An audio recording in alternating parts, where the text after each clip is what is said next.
I think great ideas, but when I build something and I put it out there, it doesn't work. And not to say, but you were homeless. I was, yes. So like you have seen a lot of ups and downs from that, living homeless and then to now starting a company. Yes. For me also, I want to start something, but it's always in me like, what will happen to my life? If you don't have a financial heading, do not do that. So that's the one part of it, like figuring out the finances and funding. Yeah. Second part you mentioned is people you are working with. Yes. Places like Y Combinator and some other investors or VC funds or angel funds will tell you that we don't invest in startups that don't have co-founders. Can someone do a startup part-time, like working for a company and then? No. No, okay. I tried doing it part-time at the beginning, but I quickly realized that if I'm not all in 100%, it's probably going to take you a lot longer. Yeah. Than to reach your destination. Yes, basically. Yeah. And it's actually bad for visibility for investors. If you got a rejection from an investor or an accelerator fund or an accelerator, it's very difficult sometimes to process. It's like, oh shit, wasn't my idea good enough, or wasn't my company good enough, or whatever. And you are originally from Israel. Right now, the current scenario, Israel is having a war with different nations. Palestinian people have been suffering for decades. You're probably going to find some sort of militaristic terror organization behind it.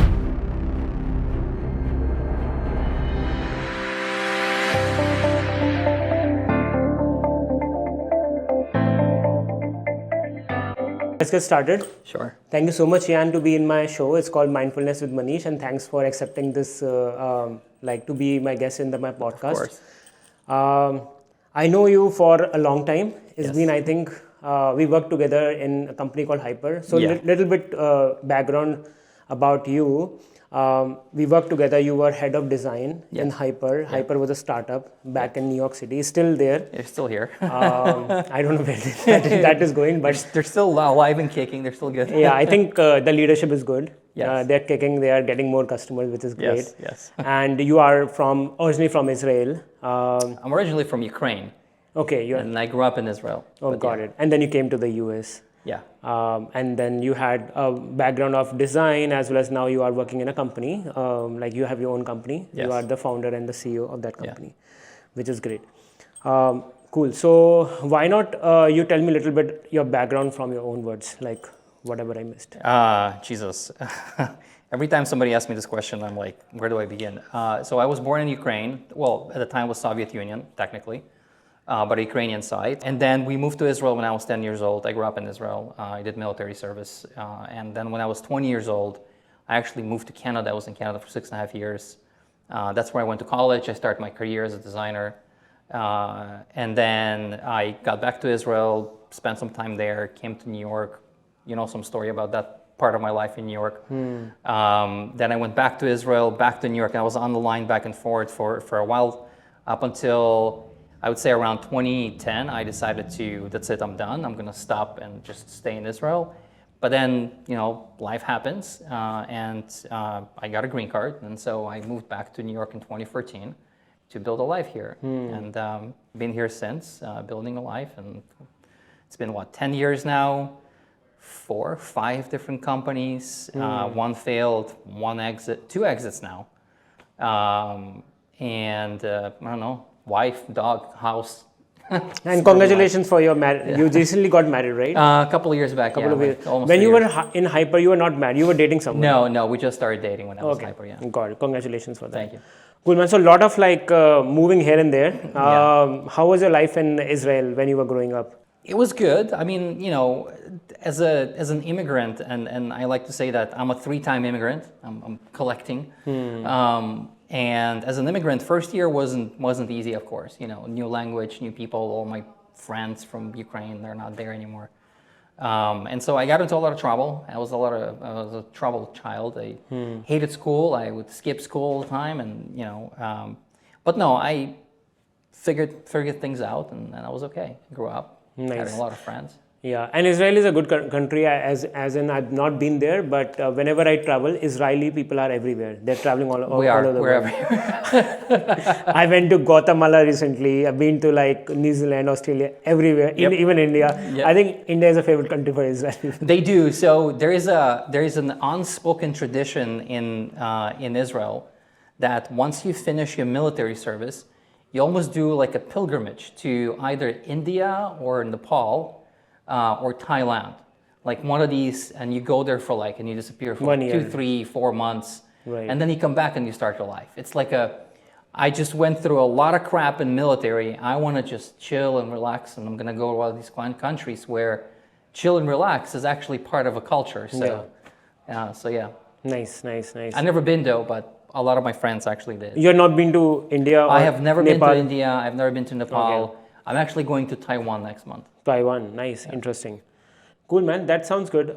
So looking at your career, right? So when we met, you were in Hyper. Yeah. Hyper was a small startup. It was seed funded company. Moved to Series A and then moved to Series B. Yes. During that time. Right now, I think they're gone through C or D. Something like that.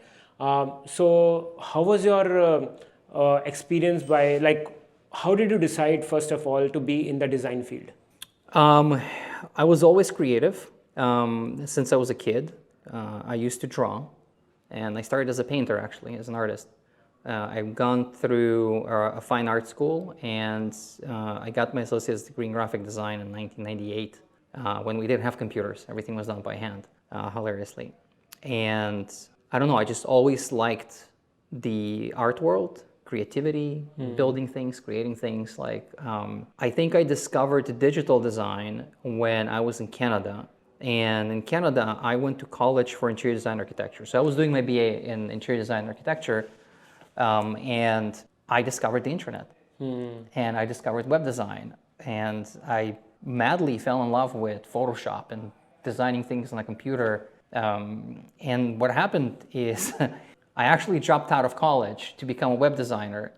What I didn't know at the time, it was the dot-com collapse. It was late 90s, early 2000s, when the dot-com collapsed in the United States and dragged a lot of things with it.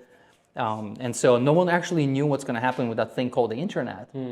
I was oblivious to it because I lived in Canada at the time, so I wasn't aware. And I wasn't in the tech industry, so I definitely wasn't aware. And I just decided to pursue that. And the first 2 years, I worked at a gas station, night shifts. I worked an assembly line for these little devices that swallow your bills in the vending machine. I used to assemble those and learning how to design websites. That was back when you started your life in New York? No, that was back in Canada, 2000. And not to say, but you were homeless for some was, time. yes.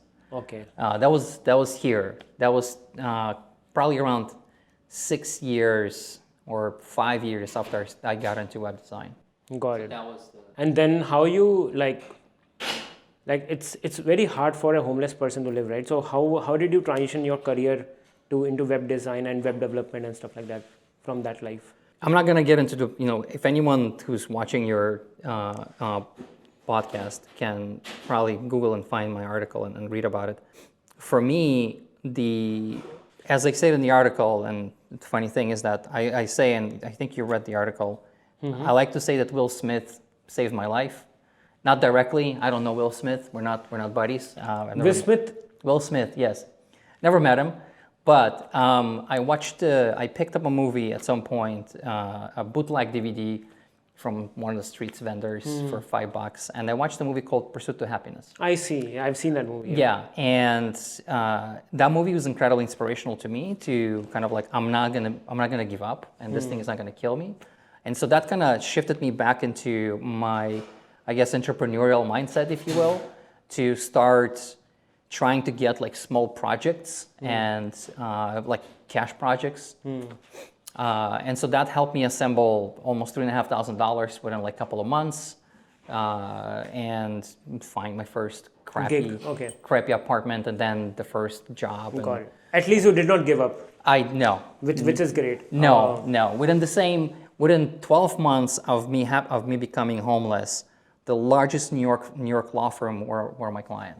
Wow, man. So like you have seen a lot of ups and downs I did. from that living homeless and then to now starting a company, Yes. right? So let's talk about your life in when you were. So you always worked in startups or you worked in big companies? No, I never worked in big companies, even though a lot of big companies wanted me to work there. Why is that the case? Why you don't want to work in big companies? What is the difference between working for a big versus small company? So I spent the first half of my career in agencies, and I worked with big companies as a client.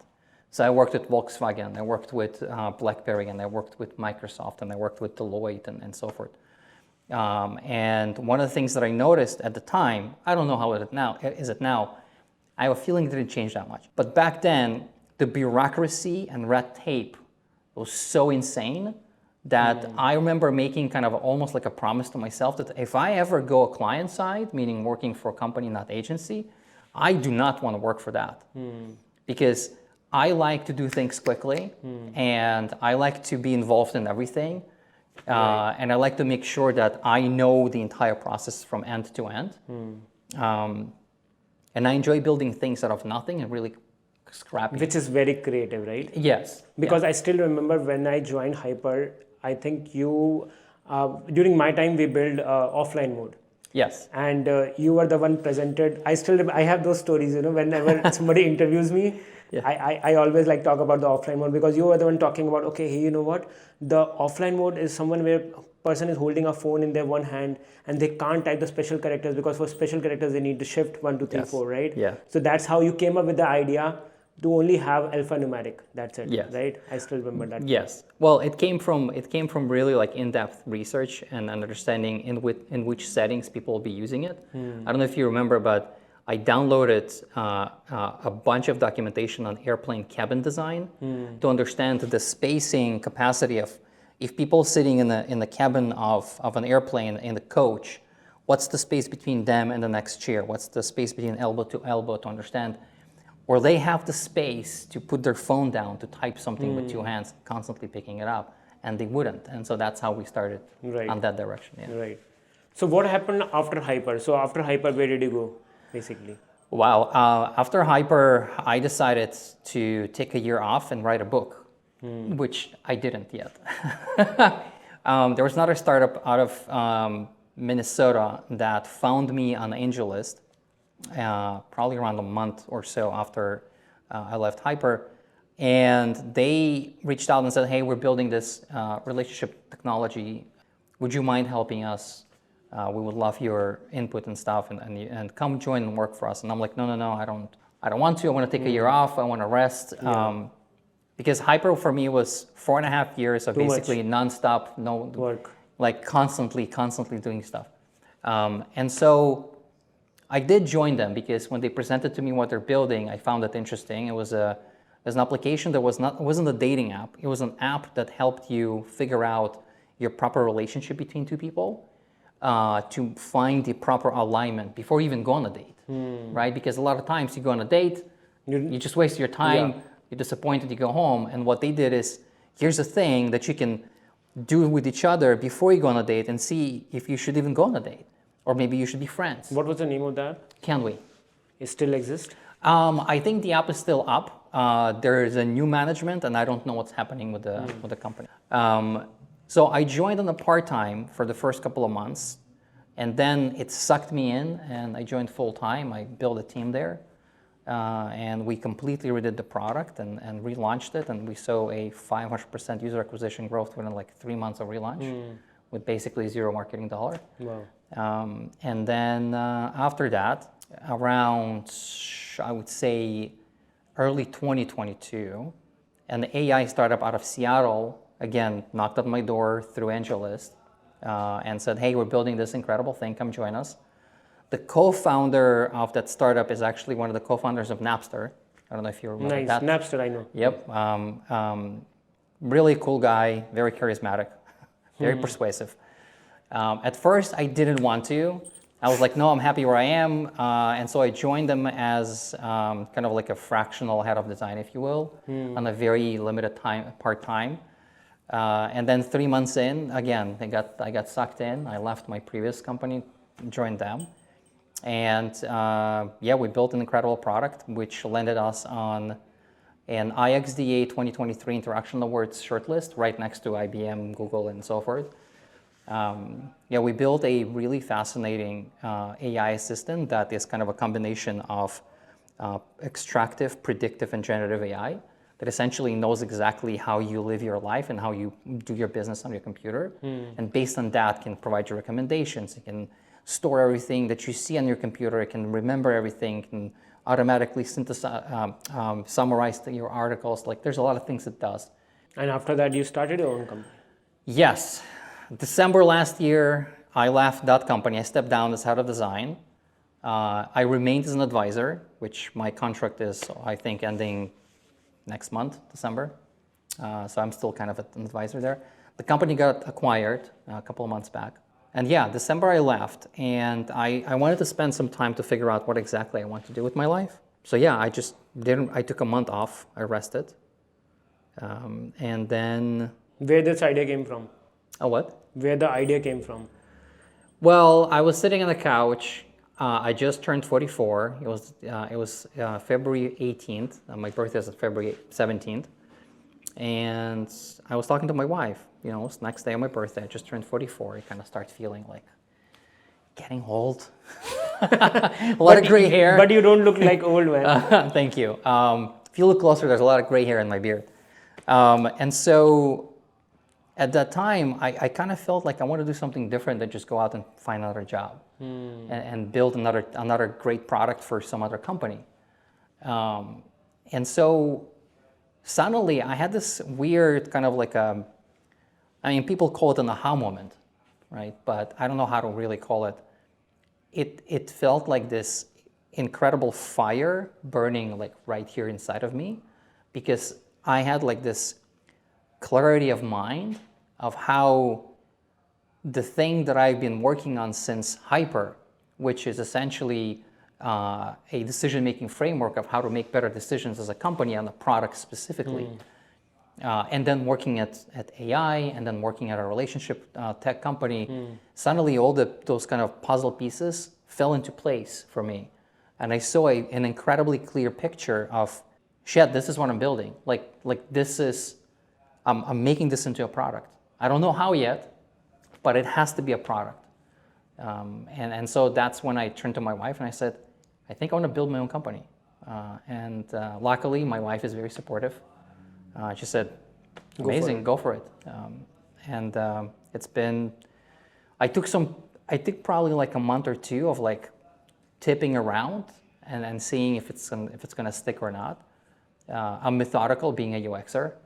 So I reached out to head of AI from my last company and asked him the question of like, hey, I'm building this, what do you think? Like, I don't know, I'm not an engineer. I worked with engineers for almost 20 years, but I'm not one of them. And he's like, dude, this is incredible. Like, that's a problem that I experience in X, Y, and Z companies. And this is incredible. So he validated the idea, the fact that yes, it can be done. Not gonna be easy, but it can be done. And it's definitely something interesting and that he would use himself, right? And he's the one who became your co-founder? There's no co-founder. There's no co-founders, yes. I'm a solo founder, and then I started basically reaching out to other design leaders on LinkedIn. I'm like, hey, what do you think? And they're like, incredible, where do I sign up? I created a sign-up list of like a wait list. I did not register my company until I had 30 people on my wait list. Like, I was that skeptical, like, should I do this? Should I not? Do this? Like, yeah. But when I saw like the excitement, the energy, the fact that a lot of people actually need this problem, experience the problem and need this product, that's when I'm like, okay, I'm all in, I'm doing this. One of the things I think you did the best is like you started your own company, which a lot of people have fear of, right? For example, they are comfortable with their 9-to-5 job. They're getting their salary, they're comfortable with their life, travel and stuff. Yep. You get outside the box and started something, right? At this age, it's a little difficult because most of the people at 40, they have kids also, right? Once you have kids, it's very difficult. Yeah. What's your advice for those kind of people who, like for me also, I want to start something, but it's always in me like, what will happen to my life? What will happen to my, like, the savings? And you must have planned did maths, all of that, right? Until what time you had to, like, start looking for a job if you get failed or something? Well, here's the thing. Working in startups for the last decade, it gives you kind of an idea of what it means to kind of run a startup, and how easy it can fail. The success rate is incredibly low, even though we've done a lot of things already and we consider it to be like, oh my God, you have like pretty good traction, but we're still not considered to be a successful startup per se.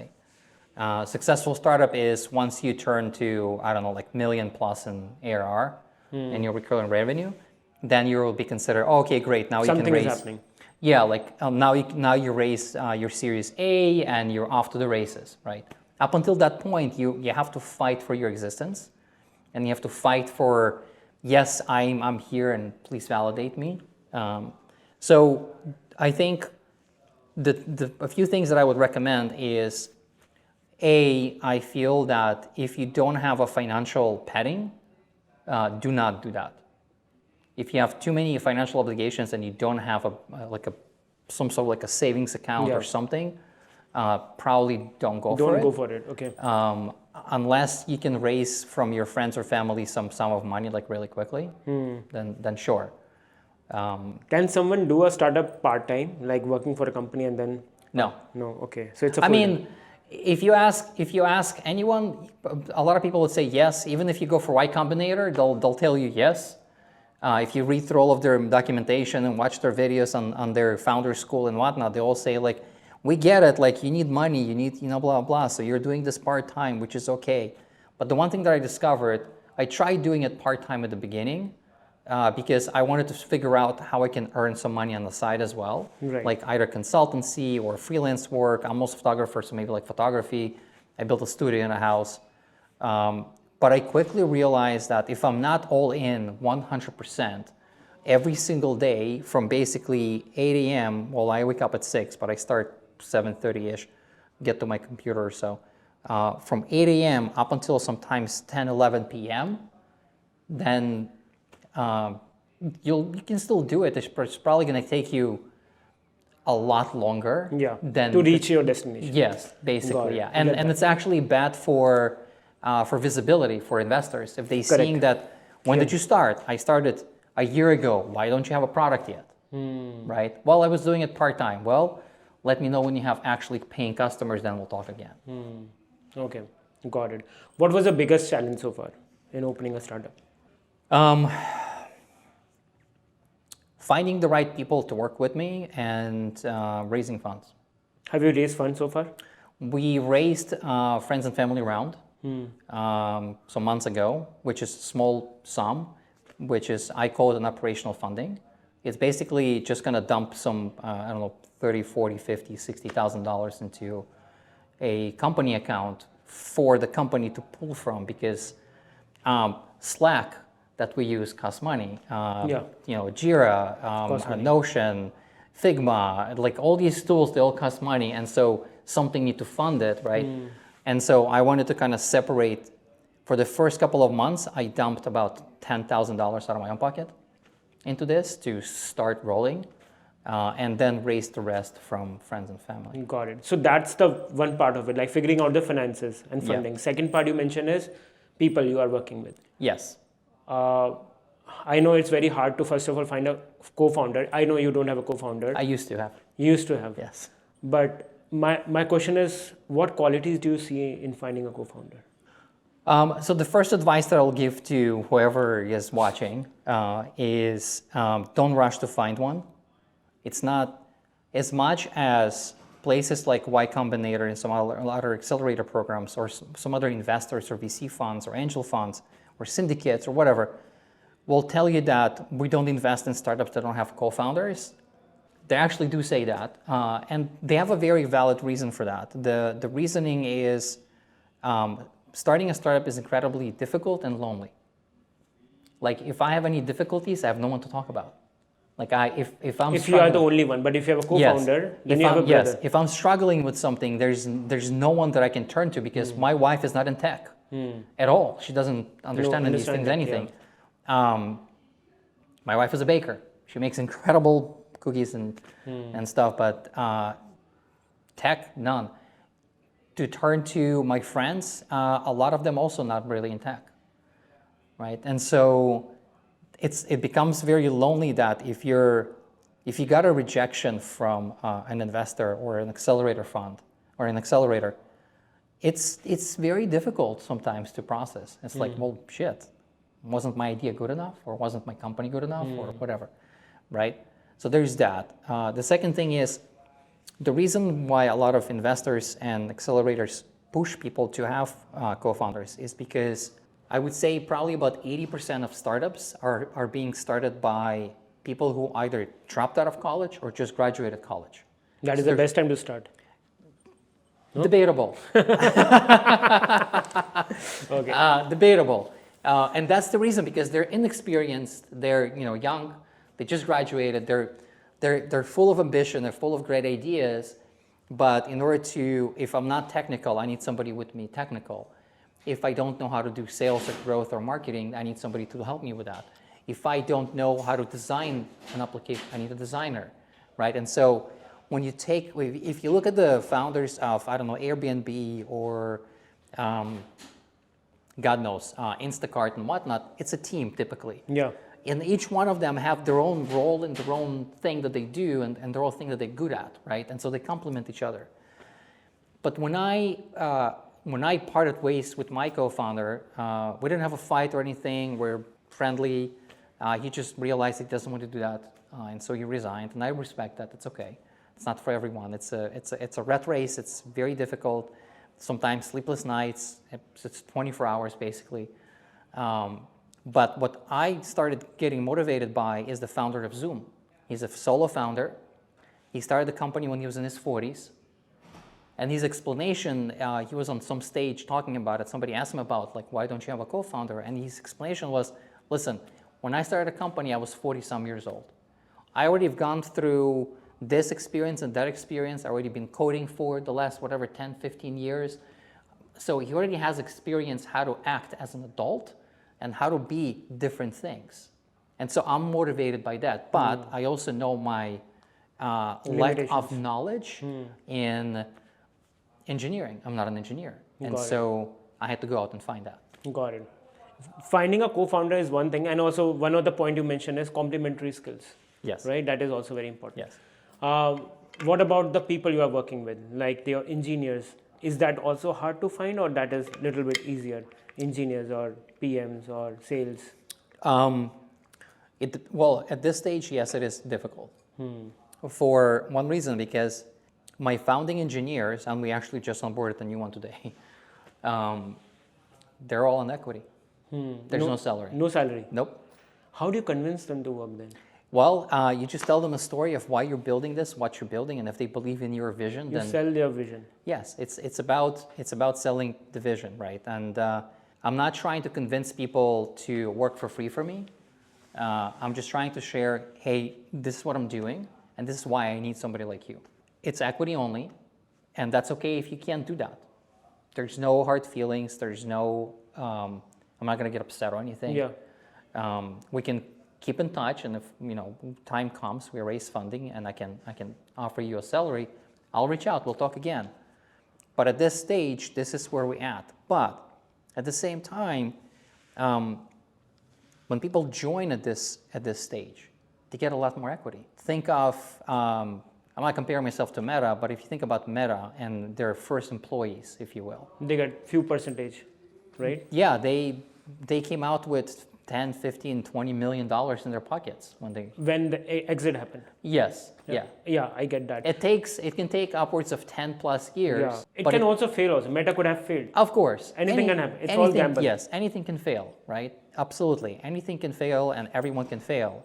But at least you are doing something different. You are taking some initiative, because starting your own company can only make you rich, or you can call it whatever. Sure. Working for someone, you will not get anywhere. I mean, you still could. I mean, who knows? Hyper exits out at whatever billions of dollars, and then we'll get rich. to some degree, right? You worked for quite, I think, four years, right? So you will. I Yes, just worked I for was 1 there. I think I was employee number 5 or 6. year. Yeah. Yeah. But I think so Hyper will do great. I think so too. I think Yeah, so because too. they have big customers, it still exists Yes. and Yeah. going good. Yeah. Yeah. Cool, man. Coming back to your startup, so you mentioned all the challenges and stuff. My other question is, like in colleges they teach you like design principles, and you are Sure. coming from the design background as well. Has your design principles and your design background helped you to like start the startup, or that was completely different? No, it is helpful for sure. Because, as I said, because I'm a UXer, I am methodical, which means that I don't rush to I don't rush to solutions. I try to understand the problem. Right? A lot of founders, they rush to a solution and then they start pivoting because at some point they realize, oh shit, we thought this is going to be great, but people don't like it, right? Or we thought we're going to solve this problem, but this problem is like very tiny, right? And so for me, before I even sent out my first deck to an investor, I spent probably 2 weeks researching and understanding not only what is the market in general or what's the size of the market itself. I was trying to understand my exact ICP and how many of these people exist today. What is ICB? Ideal customer profile. Okay. And so I wanted to understand not only who are my exact users, because I knew I'm building a product for design and product teams, but who are they, right? Am I building it for a design manager, a designer, a product executive, or product manager, right? So who is my audience basically? So my audience is essentially bottom up, mostly. It's mostly from the actual designers and PMs, and then bottom up to the executives. Got it. And so I wanted to understand, okay, if that's the case, how many there are designers right now in the United States? UX designers, interaction designers, product designers.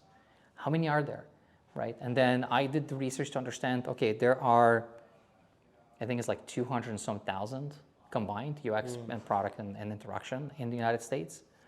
There are 4.7 million, I think, globally. And so these kind of numbers to dig into that got me to understand, okay, the market is incredibly huge. Like if I capture only, I don't know, 10% of that market, it will be a big achievement. We're looking at 4.5 billion in annual recurring revenue. If I'm capturing 100% of this market, which I am optimistic that we will at some point, as I think Spotify's founder once said, and I love what he said, it's like, everyone is our customer, they just don't know it yet. Everyone is a customer, they don't know yet. Yes, they just don't know it yet. And so if we do reach the potential of 100% usability of our product, then we're looking at 34, 35 billion in annual recurring revenue. Got it. Obviously, this can take 10 to 15 years, yeah, but it's there. But it's there on actual solid numbers. Yeah. It's not like I went to some publication and Googled what's the market size for, I don't know, self-driving cars. And obviously there's some reports from like McKinsey or whatnot, they'll give you some estimate and whatnot. But you don't exactly know because you never actually went out and calculated how many cars there are. Yeah, you have to do it manually. Yes, how many drivers there are. How many cars are there? How many electric cars from there or self-driving cars? Yes. Yeah. And stuff like that. Yeah. That sounds good. Cool, man. So regarding, so we talked a lot about your company, startup, building this. Another thought which comes to mind is like, if somebody is starting their company, what advice you want to give them? Fall in love with the problem, not the solution. That's my advice, is try to figure out, and actually this conversation with somebody last week of asking me that saying, hey, I had this idea, it failed, I had this idea, it failed, I had that idea, it failed, so I can't figure out like, what am I doing wrong that I have these, I think, great ideas, but when I build something and I put it out there, it doesn't work. And my response was, "What? It's very simple. Like, because you're building something that no one really needs. It's not about what people want. It's about what people need." And how to identify that, what people need? Talk to the people. You have to talk to the people. You have to go out and be observant. Like the problem that I'm solving, it's something that I have experienced 5 years ago at Hyper. And I was trying to solve it at Hyper through a different process of approach to a process of making decisions, right? And so for me, it was a 5 year in the making, and I already had a degree of validation because I spent 4 years training other product and design leaders of how to use a similar framework in their companies to make better decisions when it comes to product and roadmap, right? And so, yeah, I've seen it a lot in startups that they fail. They would start something, will build something, they'll build an incredible product. It works great. The design is amazing. The tech is great. But then they put it out there and like, okay, who's it for? Well, we don't know. Like now we need to figure out who's going to buy this. Like that's not.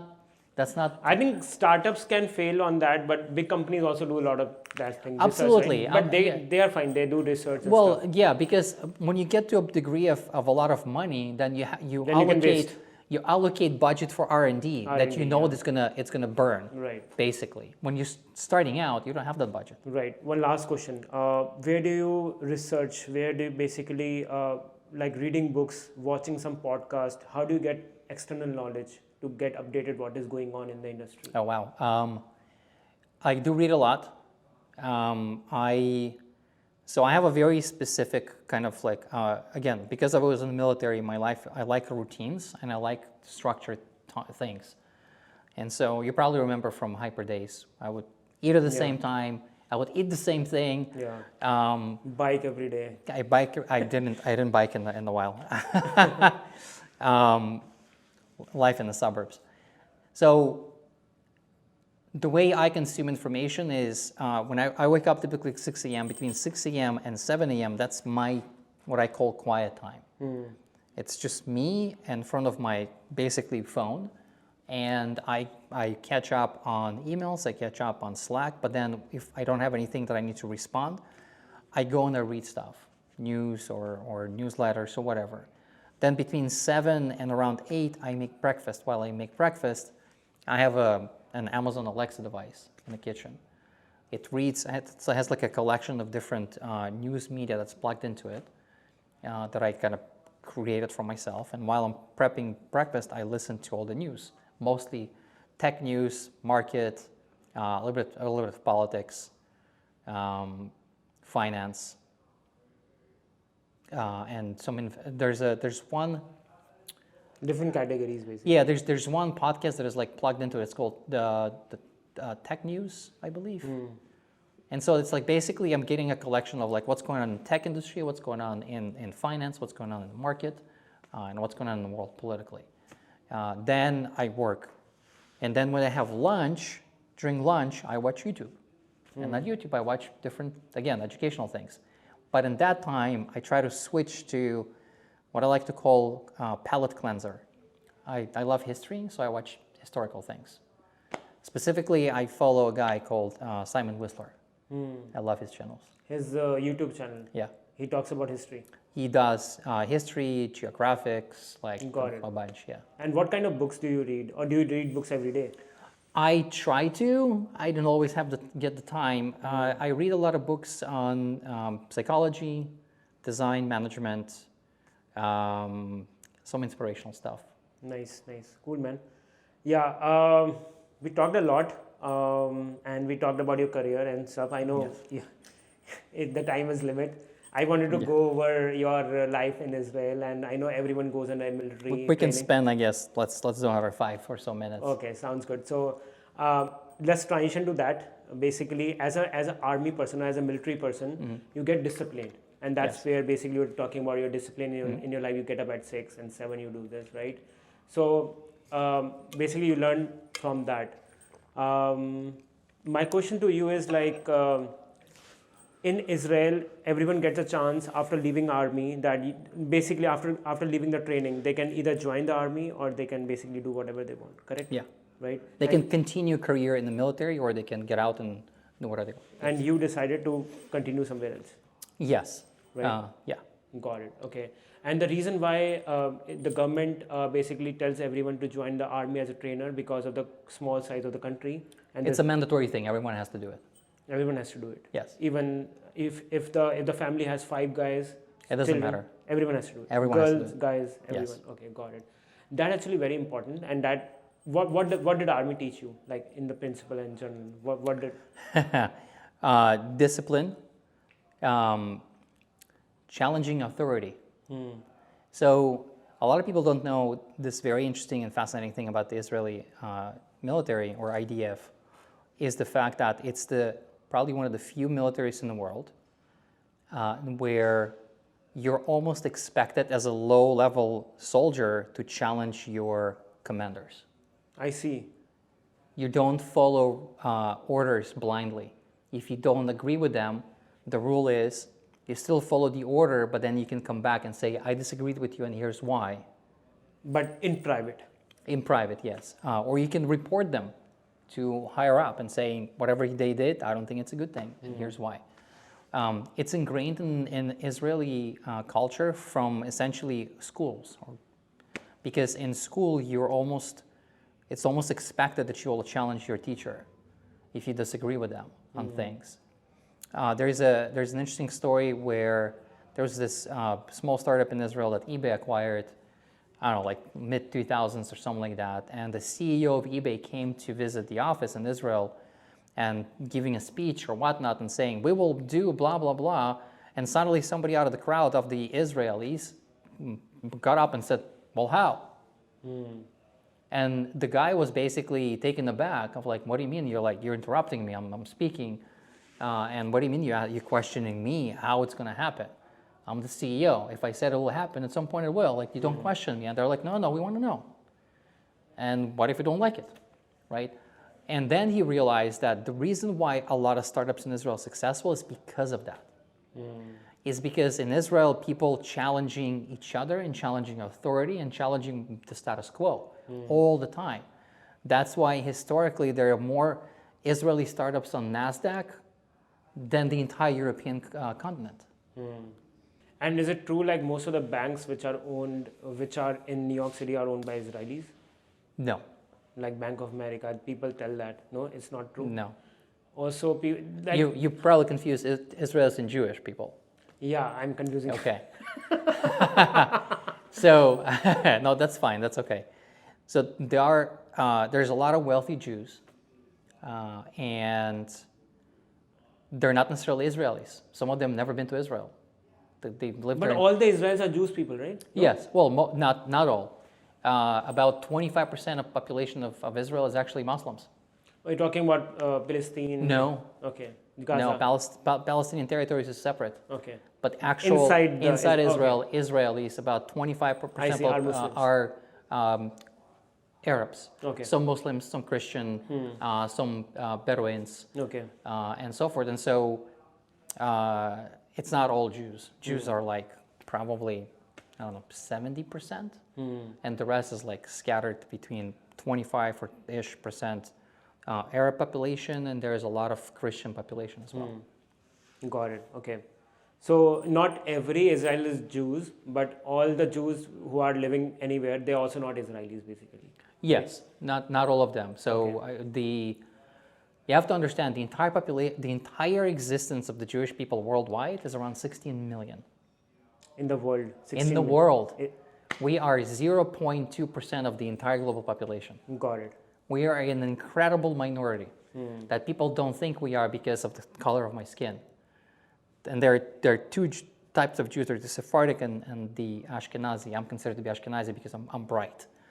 If somebody were your color, it will be considered as Sephardic.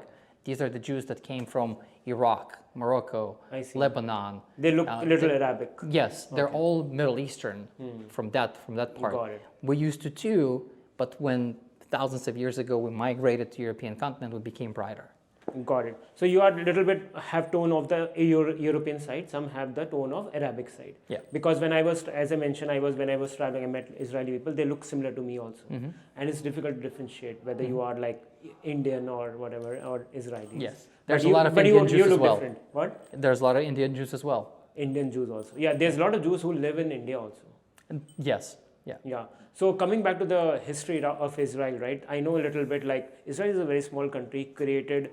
Like basically there were a lot of like Muslim countries around Israel. That's why I think the government invested a lot of like money and power into like developing military. They want to be self-independent. So well, yes, we have to defend ourselves somehow. Defend ourselves. Yes.